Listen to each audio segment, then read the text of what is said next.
Pernahkah kamu merasa otakmu terus mengulang hal yang sama, memutar kembali kenangan lama yang seharusnya sudah selesai? Saat kamu ingin fokus pada hari ini, tiba-tiba pikiranmu menampilkan kembali momen yang dulu membuatmu kecewa atau terluka. Seolah otak memiliki kebiasaan sendiri, menarikmu masuk ke labirin masa lalu tanpa izin. Hal ini tidak hanya terjadi pada satu orang, tetapi pada hampir semua manusia yang pernah merasakan emosi kuat. Otak kita ternyata bukan mesin netral, melainkan organ yang sangat emosional dan cenderung mempertahankan pola yang pernah dianggap penting. Secara ilmiah, hal ini dijelaskan oleh cara kerja sistem saraf dan memori emosional. Saat kita mengalami kejadian bermuatan emosi tinggi, otak melepaskan zat kimia seperti adrenalin dan kortisol, memperkuat sinaps yang terhubung dengan pengalaman itu. Jalur saraf tersebut menjadi seperti jalan setapak yang sering dilewati, semakin kuat setiap kali kita mengingat atau memikirkannya. Akibatnya, ketika muncul situasi yang mirip, otak secara otomatis menyalakan jalur lama itu tanpa sadar. Inilah yang disebut dengan pengulangan neurologis, kebiasaan berpikir yang terbentuk karena seringnya aktivasi jalur saraf tertentu. Bayangkan, otak seperti jaringan sungai listrik yang saling terhubung. Setiap arus pikiran yang kamu ulangi akan memperdalam satu aliran dan melemahkan yang lain. Jika setiap hari kamu tenggelam dalam pikiran tentang masa lalu, maka jalur listrik yang mengarah ke sana akan semakin kuat, hingga otak secara otomatis memilih arah itu tanpa sadar. Ketika hal ini terjadi selama bertahun-tahun, kamu bukan hanya terjebak dalam ingatan, tetapi dalam pola biologis yang terbentuk di dalam otakmu sendiri. Inilah alasan mengapa seseorang bisa terus merasa bersalah, cemas, atau sulit melepaskan sesuatu yang sebenarnya sudah berlalu. Namun penelitian modern menunjukkan bahwa otak bersifat plastis, ia mampu berubah dan beradaptasi sepanjang hidup. Kemampuan ini disebut neuroplasticity, yaitu kapasitas otak untuk membentuk jalur saraf baru dan melemahkan yang lama berdasarkan pengalaman dan kebiasaan baru. Dengan kata lain, otak bukan cetakan tetap, melainkan sistem yang bisa dilatih. Setiap kali kamu belajar sesuatu yang baru, mengubah cara berpikir, atau mengatur ulang respons emosional, kamu sebenarnya sedang mengedit ulang struktur fisik otakmu. Perubahan ini mungkin tidak terasa instan, tapi secara bertahap bisa membebaskan otak dari pola lama yang menahanmu di masa lalu. Disinilah NLP atau Neuro Linguistic Programming menjadi salah satu pendekatan yang menarik. NLP memanfaatkan hubungan antara bahasa, pikiran, dan perilaku untuk membantu otak membangun pola baru yang lebih sehat. Dengan mengubah cara kita berbicara kepada diri sendiri, memilih kata, dan memaknai pengalaman, kita sebenarnya sedang mengarahkan fokus sistem saraf untuk belajar hal baru. Otak merespons bahasa seperti ia merespons pengalaman nyata, karena setiap kata memicu rangkaian listrik dan kimia yang sama dengan tindakan. Maka, mengubah bahasa bukan sekadar psikologi positif, tetapi cara nyata untuk melatih ulang otak agar berhenti hidup di masa lalu. Otak manusia bekerja dengan cara yang luar biasa rumit, namun juga sangat dapat diprediksi jika kita memahaminya. Di dalamnya terdapat sekitar 86 miliar neuron yang berkomunikasi melalui sinyal, listrik, dan kimia. Setiap kali kita berpikir, berbicara, atau bergerak, jutaan sinaps menyalakan percikan kecil energi yang menciptakan pola tertentu.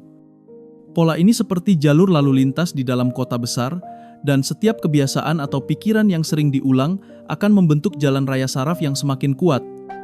Inilah dasar dari apa yang disebut neuroplasticity, kemampuan otak untuk beradaptasi dan menciptakan struktur baru berdasarkan pengalaman dan kebiasaan. Ketika kita mengalami sesuatu, otak tidak hanya menyimpan informasinya, tetapi juga emosi yang menyertainya. Sebagai contoh, jika seseorang mengalami kegagalan disertai rasa takut, maka neuron yang terlibat dalam pengalaman itu akan terhubung lebih erat. Di masa depan, ketika situasi serupa muncul, jaringan saraf itu akan aktif kembali dan memunculkan perasaan takut tanpa sebab yang jelas. Mekanisme ini membuat manusia dapat belajar dari pengalaman buruk, tetapi juga bisa membuatnya terjebak dalam pola berpikir negatif. Inilah sebabnya mengapa sebagian orang merasa sulit keluar dari bayangan masa lalu, meskipun mereka tahu secara logis bahwa keadaan sudah berubah.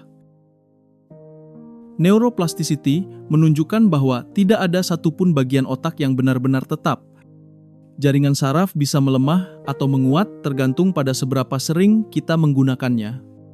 Jika kamu terus-menerus memikirkan hal negatif, neuron yang mengatur kecemasan akan semakin kuat, tetapi jika kamu melatih diri untuk fokus pada hal baru, otak akan mengalihkan energi ke jaringan yang lebih adaptif.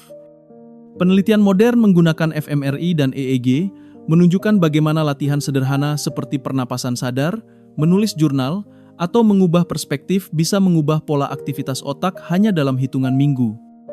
Otak bukan sekadar alat berpikir, ia adalah sistem yang belajar dari arah perhatian kita. Disinilah NLP atau Neuro Linguistic Programming menemukan ruang yang menarik dalam sains otak modern. NLP bekerja berdasarkan pemahaman bahwa bahasa adalah bentuk dari program mental. Ketika seseorang terus berkata pada dirinya sendiri, "Aku gagal" atau "Aku tidak bisa", otaknya menafsirkan itu sebagai perintah yang perlu dipatuhi. Namun, ketika bahasa diubah menjadi "Aku sedang belajar" atau "Aku belum berhasil", tapi bisa mencoba lagi, jaringan saraf yang aktif juga ikut bergeser.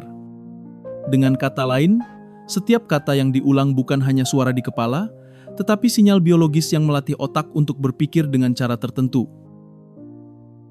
Eksperimen dalam bidang neurolinguistik menemukan bahwa perubahan kecil dalam cara kita berbicara dapat menciptakan efek besar pada sistem saraf.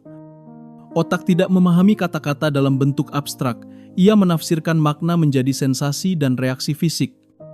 Itulah sebabnya, saat seseorang mengucapkan kata bahaya, detak jantungnya bisa meningkat meski tidak ada ancaman nyata. NLP membantu kita menggunakan mekanisme ini secara sadar, dengan merancang bahasa yang mendorong pertumbuhan, bukan ketakutan. Jadi ketika kita berbicara pada diri sendiri dengan cara yang berbeda, kita sesungguhnya sedang melatih ulang otak, neuron demi neuron, untuk membangun jalur baru menuju perubahan. Setiap hari, kita hidup di tengah gelombang informasi yang terus bergerak tanpa henti. Dari pagi hingga malam, otak kita dipenuhi notifikasi, tuntutan pekerjaan, komentar orang lain, dan pikiran yang datang bertubi-tubi. Tidak heran jika banyak orang merasa lelah meskipun secara fisik tidak melakukan banyak hal. Kelelahan itu bukan hanya di tubuh, tetapi di sistem saraf yang terlalu sering berpindah fokus. Otak yang terus melompat dari satu hal ke hal lain kehilangan kemampuan alaminya untuk tenang, karena gelombang listrik di dalamnya tidak pernah stabil cukup lama untuk menciptakan keseimbangan. Kondisi ini membuat banyak orang sulit tidur meski tubuh sudah kelelahan. Saat kepala menyentuh bantal, pikiran justru mulai bekerja, memutar kembali percakapan, kegagalan, dan hal-hal yang belum selesai. Inilah bentuk nyata dari otak yang terperangkap dalam pola lama. Ia terus mencari dan mengulang hal-hal yang pernah dianggap penting, bahkan jika itu tidak lagi relevan. Semakin kamu melawan, semakin kuat arus pikirannya, seperti seseorang yang mencoba menenangkan air dengan memukul permukaannya. Dalam kehidupan modern, pola ini sering disebut overthinking, tetapi secara neurologis, ia lebih dari sekadar berpikir berlebihan. Otak yang terlalu sering mengaktifkan area analisis dan kekhawatiran seperti korteks prefrontal dan amigdala akan memperkuat koneksi di antara keduanya. Akibatnya otak menjadi lebih reaktif, cepat cemas, dan sulit mengambil keputusan dengan tenang. Setiap pikiran negatif mengirimkan sinyal stres ke tubuh, melepaskan hormon kortisol yang akhirnya membuat sistem saraf kelelahan. Itulah mengapa seseorang bisa merasa lelah seharian hanya karena pikirannya tidak berhenti bekerja. Namun di balik kebiasaan itu, otak sebenarnya tidak berniat menyakiti kita. Ia hanya berusaha melindungi. Setiap kali kamu mengingat hal buruk, otak mencoba memastikan agar kamu tidak mengulanginya lagi. Tapi karena ia tidak tahu batas antara waspada dan takut, ia membuatmu tetap dalam mode siaga bahkan saat tidak dibutuhkan. Satu-satunya cara untuk keluar dari lingkaran itu bukan dengan memaksa diam, tetapi dengan melatih otak agar belajar pola baru yang lebih tenang dan realistis. Latihan itu tidak harus rumit. Cukup mulai dengan mengamati pikiran tanpa langsung percaya padanya. Setiap kali kamu menyadari bahwa otakmu sedang memutar masa lalu, kamu sebenarnya sedang menciptakan jeda di antara impuls listrik yang biasanya otomatis. Di titik itu, kamu sedang mengubah koneksi di dalam otakmu, sekecil apapun momen kesadarannya. Disitulah prinsip neuroplasticity bekerja dalam kehidupan nyata, bukan di laboratorium, tetapi di dalam kepala manusia yang memilih untuk berhenti hidup di masa lalu dan mulai memimpin pikirannya sendiri. Manusia sering berpikir bahwa dirinya sepenuhnya dikendalikan oleh logika, padahal sebagian besar keputusan justru berasal dari sistem emosional di otak. Di dalam struktur otak, terdapat area bernama amigdala yang bertugas mendeteksi ancaman dan mengatur reaksi emosional. Saat amigdala aktif terlalu sering, ia dapat mengambil alih kendali dari korteks prefrontal, yaitu bagian otak yang bertanggung jawab untuk berpikir rasional. Akibatnya, seseorang bisa bereaksi cepat, defensif, atau takut, bahkan terhadap hal-hal kecil yang sebenarnya tidak berbahaya. Inilah bentuk ketidakseimbangan antara emosi dan kesadaran kognitif, yang membuat kita merasa dikendalikan oleh pikiran sendiri. Dalam dunia neuroscience, kondisi ini disebut sebagai amigdala hijack, ketika emosi mengambil alih sistem kendali eksekutif otak. Ketika itu terjadi, tubuh langsung merespons dengan reaksi fisiologis. Detak jantung meningkat, napas menjadi pendek, otot menegang, dan fokus berpindah ke kemungkinan ancaman. Walaupun tidak ada bahaya nyata, otak memperlakukan stres psikologis seperti ancaman fisik. Masalahnya, jika hal ini terjadi berulang, tubuh dan otak mulai terbiasa dengan mode siaga. Akhirnya, sistem saraf tetap aktif meski tidak ada alasan untuk waspada, dan inilah yang menyebabkan rasa lelah mental kronis. Ketidakseimbangan ini memperlihatkan bagaimana pikiran negatif, stres, dan kebiasaan emosional dapat menciptakan lingkaran tertutup di dalam otak. Ketika emosi negatif muncul, otak melepaskan zat kimia yang memperkuat jaringan saraf yang berhubungan dengan perasaan itu. Akibatnya, semakin sering seseorang merasa marah atau cemas, semakin kuat jalur saraf yang mendukung emosi itu. Lama-kelamaan, otak menjadi lebih cepat untuk menyalakan reaksi yang sama, bahkan tanpa pemicu yang jelas. Kita akhirnya hidup di bawah pola otomatis yang terbentuk dari kebiasaan emosional, bukan dari kesadaran logis. Namun, hal menarik dari penelitian terbaru adalah bahwa sistem emosional dan rasional tidak benar-benar terpisah. Otak dapat belajar untuk menyeimbangkan keduanya melalui proses yang disebut self-regulation atau pengaturan diri. Dengan melatih kesadaran terhadap reaksi tubuh, seseorang bisa mengaktifkan bagian prefrontal cortex lebih cepat sehingga emosi tidak langsung menguasai tindakan. Latihan seperti pernapasan dalam, memperlambat respons, atau mengenali pola pikir negatif secara sadar terbukti menurunkan aktivitas amigdala dalam penelitian neuroimaging. Ini menunjukkan bahwa keseimbangan emosional bukan hanya masalah psikologi, tetapi hasil nyata dari perubahan pada jaringan saraf otak. Di titik inilah NLP dapat menjadi alat bantu praktis. Dengan mengubah bahasa internal seperti aku panik menjadi aku sedang belajar menenangkan diri, otak mulai mengasosiasikan situasi sulit dengan kontrol, bukan bahaya. Setiap kali kita memilih kata yang memberi rasa aman, kita menguatkan hubungan antara pusat emosi dan logika. Ini bukan bentuk penyangkalan, melainkan latihan mental untuk membangun kembali keseimbangan antara reaksi dan kesadaran. Otak tidak selalu bisa menghentikan emosi, tapi ia bisa belajar untuk tidak tenggelam di dalamnya. Perubahan otak tidak dimulai dari hal besar, tetapi dari latihan kecil yang dilakukan berulang. Sama seperti otot, otak membentuk kekuatannya melalui konsistensi, bukan intensitas sesaat.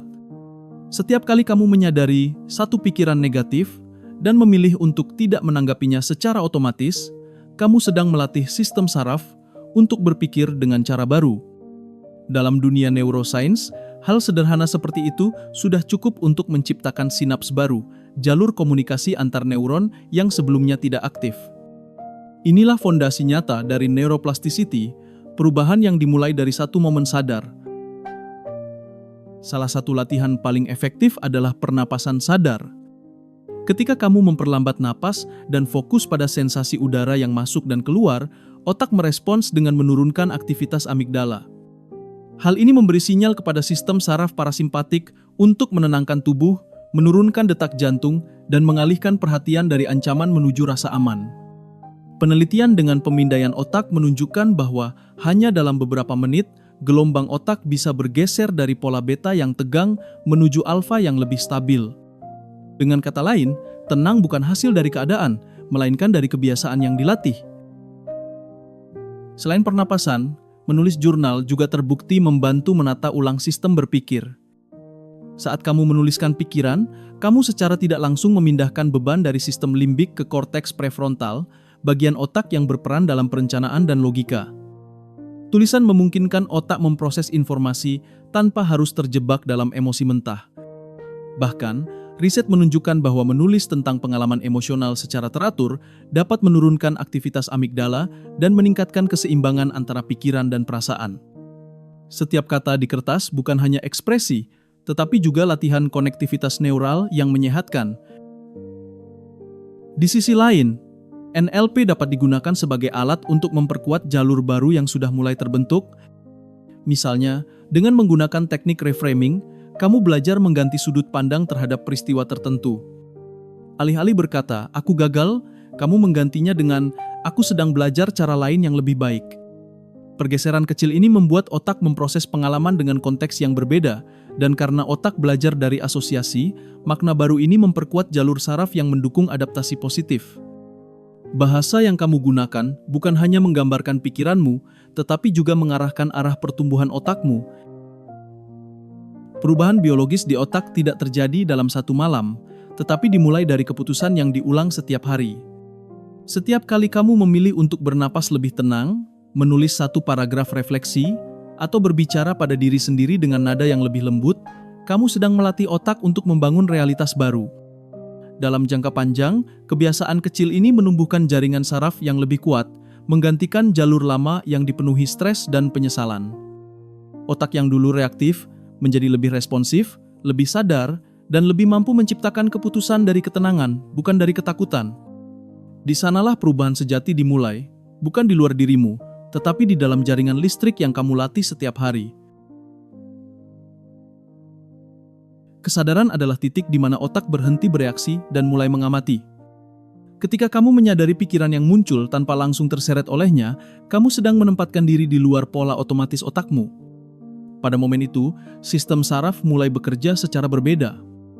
Aktivitas di amigdala menurun, sementara bagian korteks prefrontal, pusat kendali logika dan pengambilan keputusan, menjadi lebih aktif.